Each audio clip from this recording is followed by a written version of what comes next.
No te necesitamos, solo tu dinero, confesó mi mamá, favoreciendo a mi hermana. Años de mantenerlo se esfumaron, un mensaje y me rogaron que volviera. Tengo 31 años y supe de inmediato que algo no estaba bien cuando vi su expresión. Mi madre, Margaret, estaba en el sofá con los hijos de Lisa y se veía mejor que en años. Era extraño, considerando que me había dicho que estaba demasiado débil para cuidar a mi hija, incluso por una sola noche. Pero ahí estaba, perfectamente capaz de cuidar a los 3 hijos de mi hermana. Sentí que se me hundía el estómago, todo se detuvo. Las risas de los niños se apagaron cuando me vieron parado en la entrada. Por un momento, mi madre se sorprendió, pero luego se recompuso y me regaló esa sonrisa forzada que conocía tan bien. Jaque, qué sorpresa tan agradable, dijo mientras hacía rebotar a mi sobrino sobre la rodilla. No sabía qué decir. El dinero extra que llevaba en la mano para ayudar con las cuentas de repente se sentía como una carga. Miré a mi madre, a los hijos de Lisa y a mi padre, que se hundía más en su sillón, evitando mirarme. Me dijiste que no podías cuidar a Mia por tu salud, dije al fin, con la voz tensa. La habitación se llenó de un silencio absoluto. Mi madre dudó, pero Lisa, siempre lista con una excusa, intervino. Tiene muchas cosas en la cabeza, dijo, no queríamos que se exigiera demasiado. Sentí cómo subía la rabia, ese viejo nudo familiar en los ojos. Repetí lo que acababa de decirme con voz calmada, estaba cuidando niños en ese momento. Mi madre suspiró, se frotó la frente como si yo fuera quien le causaba estrés. Conocía bien esa hipocresía, dijo que esto era distinto, que Lisa necesitaba su ayuda, que criar hijos sola no era fácil. Sentí que el suelo desaparecía bajo mis pies. En ese instante todo cobró sentido, toda una vida sintiéndome en segundo plano. Le pregunté directamente si Lisa, la misma que nunca se había hecho cargo de nada económico, la hija que siempre fue su favorita, necesitaba más de ella que yo. El silencio se volvió más denso, papá se removió incómodo, Lisa desvió la mirada, mamá negó con la cabeza como si mis palabras fueran absurdas. No fue así, aseguró, aunque claramente lo fue. Apreté los dientes con tanta fuerza que me dolió, todo empezó a encajar. Su enfermedad no tenía nada que ver con el cuerpo, sino con el control. No quería arriesgarse a que dejara de enviar dinero, así que me mintió, me usó. Me hizo creer que estaba muy débil para ayudar, mientras cobraba mis cheques sin el menor remordimiento. Y Lisa lo sabía, siempre lo supo. Algo dentro de mí se rompió. Toda la rabia, la decepción, la tristeza acumulada durante años salió de golpe. Les dije que por fin entendía. Nunca fui realmente parte de esa familia. Solo el plan B, el respaldo. El tonto que mantenía todo en marcha mientras ellos vivían sus vidas. Mamá inhaló con dramatismo. La detuve antes de que hablara. Eso no era justo. Lo injusto era que yo cubriera sus gastos durante años mientras me hacían sentir invisible. Pensé que de verdad me necesitaban, cuando en realidad no querían hacer nada por mí. Mamá era una manipuladora. Lisa se acercó con esa expresión condescendiente que siempre detesté. Dijo que yo era demasiado emocional, que mamá tenía que tener cuidado conmigo porque era muy sensible. La miré fijo, con la cara como de piedra. Le dije que era ridícula, que le encantaba que mamá la tratara como una adolescente porque así evitaba hacerse cargo de su vida. Se merecían la una a la otra. Sin decir nada más, me di la vuelta y me fui. Mamá me llamó, Lisa gritó algo desagradable. Papá no dijo nada, como siempre seguí caminando. No podía detenerme, me temblaban las manos al sujetar el volante, tenía un nudo en la garganta. El camino de vuelta fue una mezcla borrosa de luces y señales.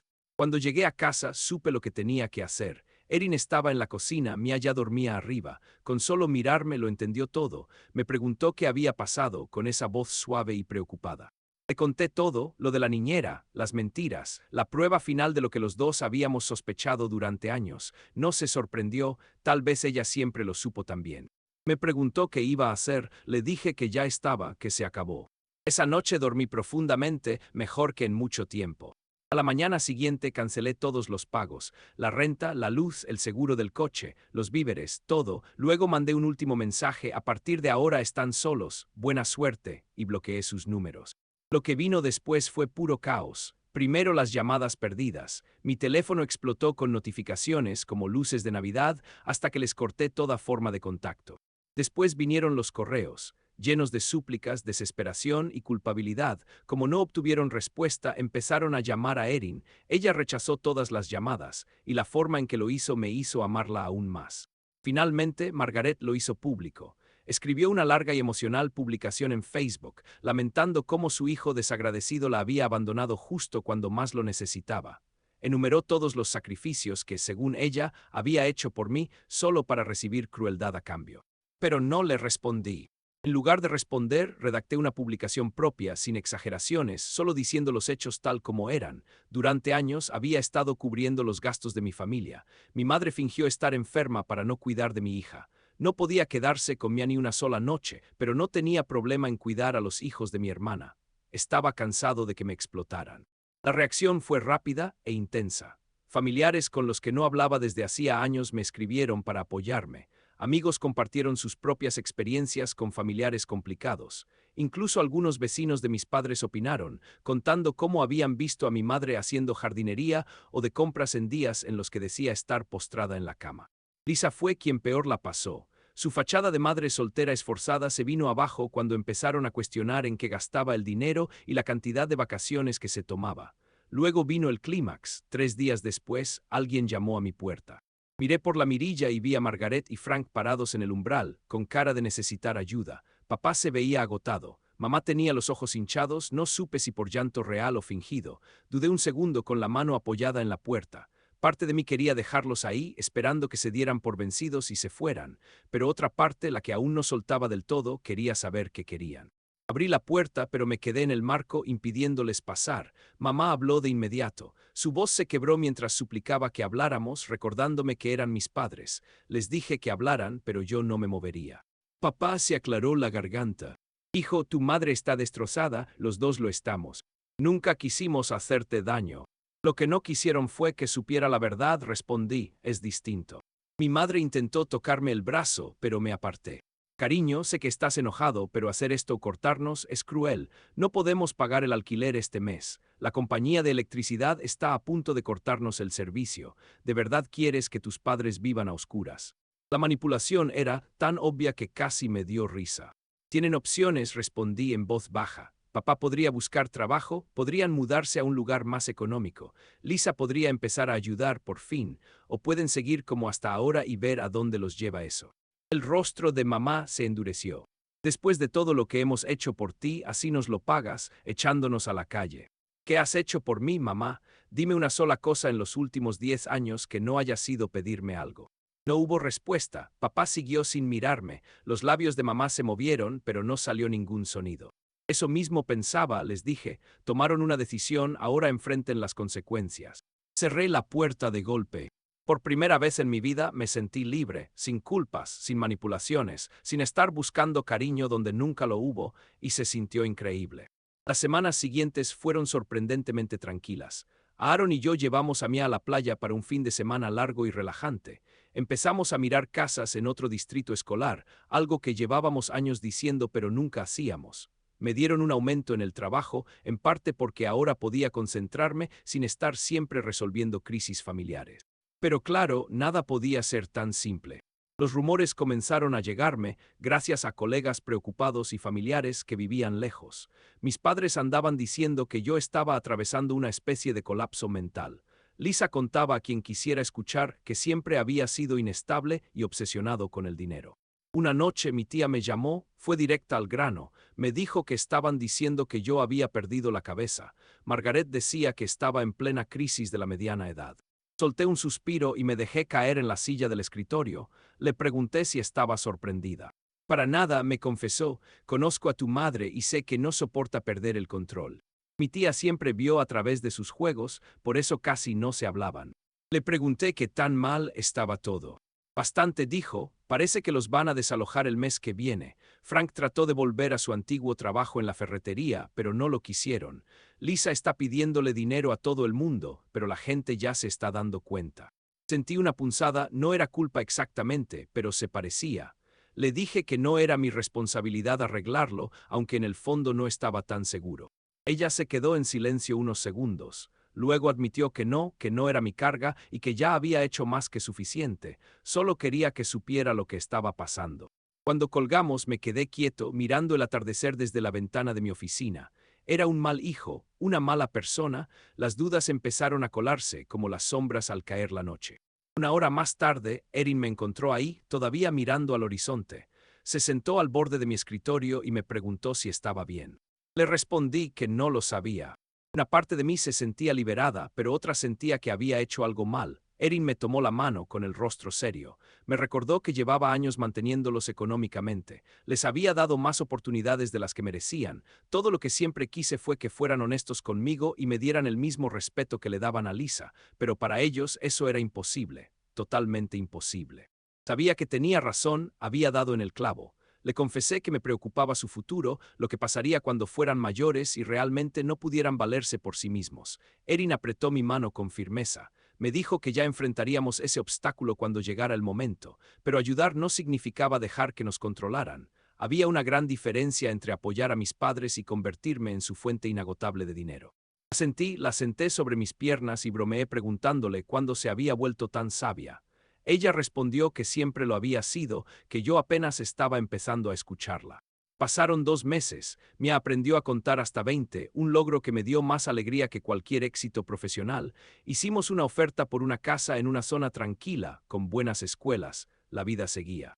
Entonces llegó la tarjeta de Navidad. Apareció un martes entre las cuentas y los folletos del supermercado. No tenía remitente, pero reconocí de inmediato la letra de mi madre. Era una tarjeta de felicitación navideña normal, con una foto familiar en el interior, mis padres y Lisa con sus hijos, todos sonriendo como si nada hubiera pasado. En el reverso, una sola frase escrita con la caligrafía inconfundible de mamá: te extrañamos, sin discu. Sin pensarlo, la tiré a la basura. Esa noche, mientras Erin y yo decorábamos el árbol de Navidad, sonó el timbre. Me quedé inmóvil, con una tira de espumillón en la mano. Erin se ofreció a abrir, tocándome suavemente el hombro mientras se alejaba. Escuché murmullos y luego volvió con una expresión que no pude descifrar. «¿Es tu papá?», susurró. «¿Estás solo?». Mi padre estaba en la entrada, con las manos en los bolsillos, más encorvado de lo que recordaba. El cabello completamente canoso y el rostro marcado por arrugas profundas. Nos saludamos con frialdad. Le pregunté por qué había venido. Miró brevemente a Erin y luego me respondió que si podíamos hablar un momento. Erin me miró, dejándome claro que la decisión era mía. Acepté y ella se llevó a Mia a bañarla, dejándonos solos. Le señalé el salón y nos sentamos en extremos opuestos del sofá, con el árbol de Navidad a medio decorar entre nosotros. «Tu madre no sabe que estoy aquí», comenzó mirando sus manos. «Si se entera, se va a enfurecer». Eso captó mi atención. «Entonces, ¿por qué viniste?». Respiró hondo. «Porque necesito pedirte perdón, de verdad, nada de manipulaciones como hace tu madre». No dije nada, había recibido demasiadas disculpas falsas a lo largo de los años. Su voz era ronca cuando siguió hablando. Me confesó que me había fallado, no solo recientemente, sino toda la vida, que siempre se quedó al margen cuando mamá favorecía a Lisa, que permitió que se aprovechara de mi generosidad sin decir una palabra, que lo dejó pasar. La verdad cruda en su voz me desarmó. Le pregunté por qué nunca intervino. Se frotó la cara y, de pronto, se le notaron los 68 años. Me dijo que era alguien que cedía, que le resultaba menos estresante rendirse ante ella que discutir, que era más fácil quedarse callado que defender lo correcto. No esperaba que lo perdonara. De hecho, si él estuviera en mi lugar, tampoco lo haría, pero quería que entendiera que alejarme había sido lo correcto, y que se sentía orgulloso de que yo hubiera tenido la valentía que él nunca tuvo. Sentí que algo se aflojaba en el pecho. Le pregunté qué iba a pasar ahora. Me contó que iban a vivir con Lisa. Hizo una mueca. Fue idea de mi madre, no suya. Irónicamente, Lisa no estaba muy feliz con el plan. Resulta que no quería ser la que cuidara de ellos. Puedes creerlo. A pesar de todo, se me escapó una pequeña sonrisa. «Increíble», solté con sarcasmo. Por primera vez en mucho tiempo, mi padre sonrió también. Una sonrisa triste, cansada, pero sincera. Dijo que ya debía irse, que mamá se preguntaría dónde estaba. Lo acompañé hasta la puerta sin saber bien qué decir. Se detuvo un momento antes de salir y se giró. «Feliz Navidad, hijo», y añadió: «Tienes una niña maravillosa, eres un mejor padre de lo que yo fui». Antes de que pudiera responder, ya se había marchado, caminando lentamente bajo la nieve hacia su coche. Cerré la puerta y me quedé apoyado en ella, conmovido de forma inesperada. No esperaba que admitiera sus errores y mucho menos que se disculpara por ellos. No cambiaba el pasado, pero fue importante. Erin me encontró aún allí unos minutos después. Me preguntó si estaba bien. Sí, respondí. Y para mi sorpresa, lo sentía de verdad. Esa noche, después de terminar de decorar el árbol de Navidad, mi mente se fue hacia el tema de la familia, pero no pensaba en la de sangre, sino en la que había construido yo mismo. Erin, que me aceptaba por completo sin condiciones, era parte de ella. Luego estaba Mia, que parecía pensar que yo era lo mejor del mundo. Incluso mis amigos y compañeros, aquellos que me habían apoyado en las buenas y en las malas, también formaban parte. Ellos eran mi verdad. Nos acomodamos en nuestra nueva casa, una pequeña vivienda de 4 habitaciones con un patio trasero lo suficientemente amplio como para colocar un columpio. Mia cumplió 3 años y tuvo una fiesta con temática de dinosaurios. Nuestra cocina quedó cubierta de betún verde durante días. De vez en cuando recibía llamadas de mi padre. Eran conversaciones cortas, incómodas, que ninguno de los dos sabía manejar. Mi madre aún no pedía perdón y seguía. Una parte de mí sentía satisfacción. Por fin estaban enfrentando las consecuencias de su comportamiento, pero otra parte sentía tristeza, no exactamente por ellos, sino por lo que pudo haber sido. Lamentaba los vínculos que podríamos haber tenido si las cosas hubieran sido diferentes. Un sábado bonito, mientras empujaba a Mia en su nuevo columpio, me llegó un mensaje de un número desconocido. Era Lisa. ¿Podemos hablar? Miré la pantalla sin saber qué responder. No habíamos intercambiado palabra desde aquel día en casa de nuestros padres. Me preguntaba qué querría ahora, pero la curiosidad me ganó. Le pregunté cuándo y dónde. Quedamos en vernos en una cafetería el lunes siguiente a la hora de mi almuerzo. Cuando llegué, Lisa ya estaba allí. Se veía diferente, menos arreglada pero más auténtica. Me agradeció por haber venido. Yo fui directo al grano y le pregunté qué necesitaba. Sujetaba su taza con fuerza sin mirarme a los ojos. Confesó que me debía una disculpa. Me había tratado muy mal. Levanté una ceja esperando más. Me dijo que pensaba que todo iría bien cuando nuestros padres se mudaran con ella. Creyó que la ayudarían con los niños, tal vez a... Suena bastante familiar, le dije, con sarcasmo apenas disimulado. Sintió con vergüenza. Por primera vez comprendía lo que yo había vivido. Era agotador, apenas 2 meses y ya no podía más. Señalé que al final los había echado. Ella insistió en que no tuvo opción. La estaban destrozando emocionalmente. La observé con atención. Había en su rostro un nivel de humildad que nunca antes le había visto. Le pregunté por qué me contaba todo eso. Respiró hondo y por fin me miró a los ojos. Admitió que yo siempre había tenido razón. Mamá sí le daba un trato preferencial. Y sí se había aprovechado. Me dejó cargar con toda la culpa porque era más fácil que admitir lo mal que estaba todo. Y realmente lo lamentaba.